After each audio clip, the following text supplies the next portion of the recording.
The reason we love something has to do with something more than sheer technical achievement or historical significance. It has to do with how fun it is, and that's a very nebulous quality. It's hard to define, but it's very fun to try and grapple with.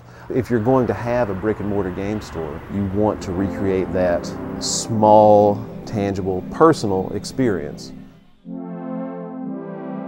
Some of us have a real sentimental attachment to physical media. No matter how irrational it might seem, some people are always going to want to have a sleeved copy of their favorite vinyl record sitting on the shelf, a boxed copy of a childhood favorite film on VHS tape, or maybe a game cartridge you and your sibling beat many years ago on a rainy afternoon.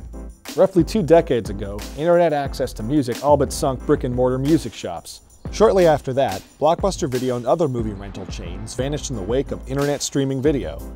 Recently, GameStop Inc. closed 150 of its retail stores due to declining foot traffic. We are seeing a critical change occur to the way games are being sold to people happen right now. We're telling that story by making a documentary film titled Not for Resale.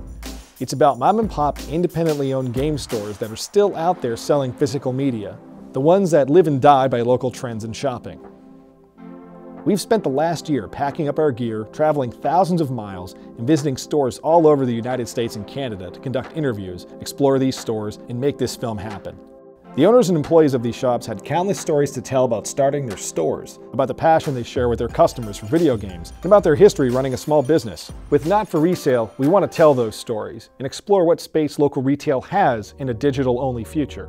I opened the store just 25 years ago because I had so many people knocking at my mail order business. I had advertisements in GamePro and Electronic Gaming Monthly. This was like in 1989. I had my address up here, which is required. I started to get people knocking at my warehouse saying, "We don't want you to ship the game. We're here. Can we come in and pick the game up?" When we first opened, it was kind of unique because there's bars across the street, and we would be here till like 2 or 3 in the morning just getting the place in order, working in the back, fixing stuff, and people would roll in super drunk from all the bars. And my wife worked her butt off. We were sleeping here actually most nights to try to get. Don't tell the landlord that. No, I came what, about 2 years later, a year later? We decided we needed the extra help because we were really getting kind of bigger than we expected. I kind of had to beg to get in here.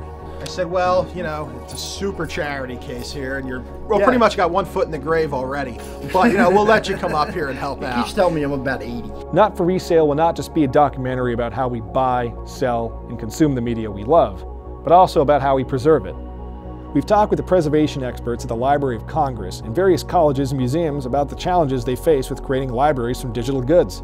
I mean, how do you create an archived version of Pokemon Go? What happens to your purchases when an internet storefront is retired? What about old titles that will never see digital distribution?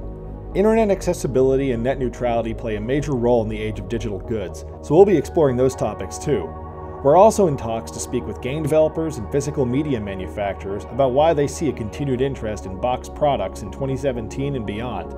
Our dream with Not for Resale is to produce a high-quality feature-length documentary that explores a story we're passionate about with subjects we're interested in sharing with the public. And we hope that moviegoers everywhere, and not just gamers, will be fascinated by them too. If you share an interest in exploring these themes, then we'd love to have your support in bringing this film to life.